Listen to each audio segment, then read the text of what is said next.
राजकोट में एक ATM service company में काम करने वाले जितेंद्र परमार एक मध्यम वर्ग के प्रामाणिक इंसान हैं। उनकी शादी को करीब 4 साल हो चुके हैं। उन्हें एक बेटा भी है। वैसे तो जितेंद्र पाठ पूजा में कम ही मानते हैं, पर रास्ते में मंदिर या मस्जिद आ जाए तो सिर झुका भी लेते हैं। जितेंद्र की नौकरी का समय तो दिन में 8.5 घंटे होता है, पर एटीएम मशीन का फॉल्ट आने पर उन्हें रात के किसी भी वक्त सर्विस देने जाना पड़ता है। अपने इसी काम के चलते वह एक रात अपनी बाइक पर जा रहे थे। उन्हें शहर से थोड़ी दूर बसे एक रिहायशी इलाके के पास में एटीएम फॉल्ट ठीक करने जाना था। वैसे तो इस काम के लिए 2 एग्जीक्यूटिव जाते हैं, पर जितेंद्र का पार्टनर उस रात बीमार था तो सर्विसिंग के लिए उन्हें अकेले ही जाना पड़ा। स्पॉट पर जाकर जितेंद्र ने अपनी बाइक स्टैंड पर लगाई। तभी उन्हें वहां एटीएम बूथ पर एक लड़की दिखी।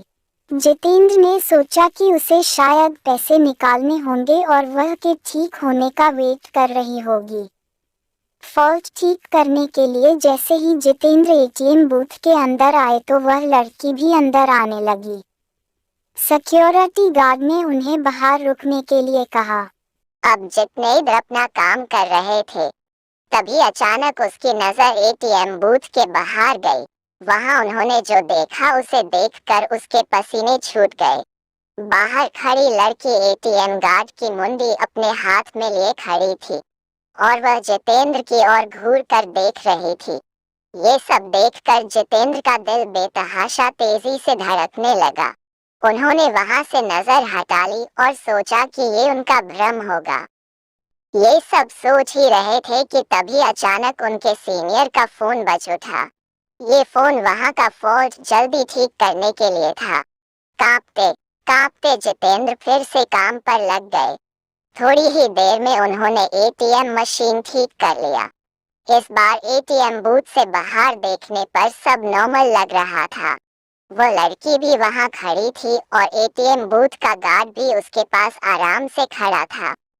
जितेंद्र ने सोचा कि पहले जो भी देखा था वह सब उसका भ्रम होगा। वह काम निपटा कर सीधा अपनी बाइक की ओर दौड़ गया। जाने पहले उसने एक बार फिर एटीएम बूथ पर नजर डाली, तब एक बार फिर से उसका दिल दहल गया। एक बार फिर बाहर खड़ी लड़की एटीएम गार्ड की मुंडी अपने हाथ में लिए खड़ी थी। इस भयानक नजारे को देखकर जितेंद्र बुरी तरह डर गए और जल्दी से वहां से भाग निकले। राजकोट वापस लौटते वक्त भी उन्हें बार बार यह आभास हो रहा था कि उनकी बाइक के साथ कोई परछाई चल रही है। वे घबराए हुए बीके चलाए जा रहे थे कि ना जाने कैसे अचानक ही उनकी बीके बंद हो गई और ठीक एक बरगद के पेड़ के पास जाकर रुकी। जितेंद्र जी को यकीन नहीं हो रहा था कि उनके साथ ये सब सचमुच हो रहा है। उन्होंने नजर उठाई तो बरगद की शाखा से झूलती एक आकृति नजर आई। उसके हाथ में एक नरमुंड था और वो अजीब घरघराहट भरी आवाज में कुछ बोल रही थी। जितेंद्र जी ये सब देखकर वही जड़ हो गए। न उनकी चीख निकली, न उनके अंदर हिलने की ताकत बची। चुड़ैल पेड़ से उतरी। उसके उल्टे पांव देखकर जितेंद्र जी के पसीने छूट गए।